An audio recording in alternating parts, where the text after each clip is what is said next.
அனைவருக்கும் வணக்கம். மாணவர்களுக்கான சிந்தனை.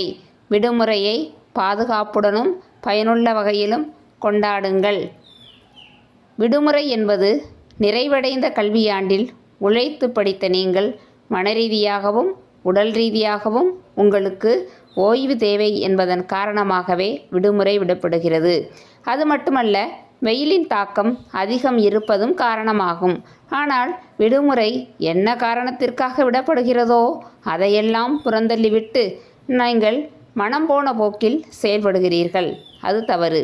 உதாரணமாக, உச்சி வெயிலில் மிதிவண்டியில் சுற்றுவது, மைதானத்தில் கிரிக்கெட் விளையாடுவது, 18 வயது நிரம்பும் முன்பாக இருசக்கர வாகனத்தில் பயணிப்பது, இது போன்ற செயல்பாடுகளில் ஈடுபடுகிறீர்கள். இது உங்கள் உடல்நிலையை பாதிப்பது மட்டுமல்லாமல் நீங்கள் சார்ந்திருக்கின்ற குடும்பம், சமுதாயம் இரண்டுமே பாதிக்கப்படுகிறது. நீங்கள் ஒரு செயலில் ஈடுபடுகிறீர்கள் என்றால் அதில் ஆக்கப்பூர்வமான உங்கள் லட்சியத்திற்கு தேவையான செயல்பாடுகள் என்ன இருக்கிறது என்று யோசிக்க வேண்டும். சிந்தித்து செயல்படுவதே அறிவார்ந்த செயல். விடுமுறை என்றால் தாத்தா வீடு, பாட்டி வீடு என்று செல்வீர்கள். அங்குள்ள குளியலறை, கழிப்பறை, தாழ்பால்கள் சரியாக உள்ளதா என சரிபார்த்து கொள்ளுங்கள். ஈரமான கைகளுடன் மின்சார பொருட்களை பயன்படுத்த வேண்டாம். அங்குள்ள மின்சார பொருட்களை பயன்படுத்தும் போது உறவினர்களின் அனுமதி கேட்டு பயன்படுத்துங்கள். மின்சார பொருட்கள் வயர் அருந்தோ அல்லது பழுதாகியோ இருக்கலாம். தனியாக எங்கும் செல்ல வேண்டாம். அப்படி தவிர்க்க முடியாமல் செல்லும் பட்சத்தில் உறவினர்கள் மற்றும் பெற்றோர்களின் கைபேசி எண்களை வைத்து கொள்ளவும். குளம், ஏரியில் தனியாக சென்று குளிப்பதை தவிர்க்கவும். அதுவும் நீச்சல் தெரியாத போது தனியாக செல்வதை முற்றிலும் தவிர்க்கவும்.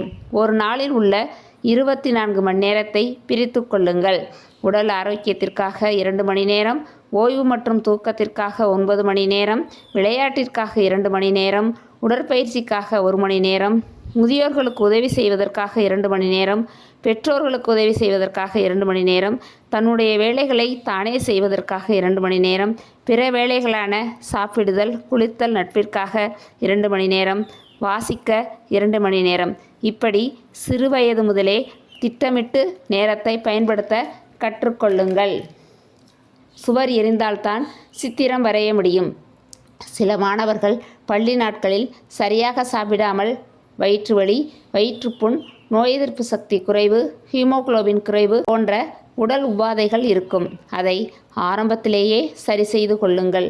கோடை காலத்திற்கேற்ற நீர்ச்சத்துக்கள் நிறைந்த பழங்கள், மோர், இளநீர், காய்கறிகள் போன்றவற்றை சாப்பிடுங்கள். அசைவம், எண்ணெய் பலகாரங்களை தவிர்த்திடுங்கள். பெற்றோர்களுக்கும் முதியோர்களுக்கும் சிறு சிறு உதவிகளை செய்யுங்கள்.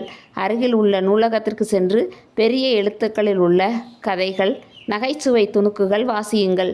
பெரிய எழுத்துக்கள் வாசித்தலில் ஆர்வத்தை ஏற்படுத்தும். தன்கையே தனக்குதவி என்பதற்கேற்ப தன் துணிகளை துவைப்பது மட்டுமல்ல, தன்னுடைய வேலைகளை தானே செய்து கொள்ள பழகுங்கள். இந்நேரத்தில் நட்பு வட்டம் உங்களுக்கு அதிகரிக்கும். உங்கள் நண்பனை பற்றி சொல்லுங்கள், உங்களை பற்றி சொல்கிறேன் என்பார்கள். நல்ல நண்பர்களோடு பழகுங்கள். நேரத்தை நல்வழியில் பயன்படுத்தும் நண்பர்களோடு செலவழியுங்கள். உங்களுக்கு இந்த நாள் மட்டுமல்ல, எந்த நாளும் இனிய நாளாக அமையும். வாழ்த்துக்கள்.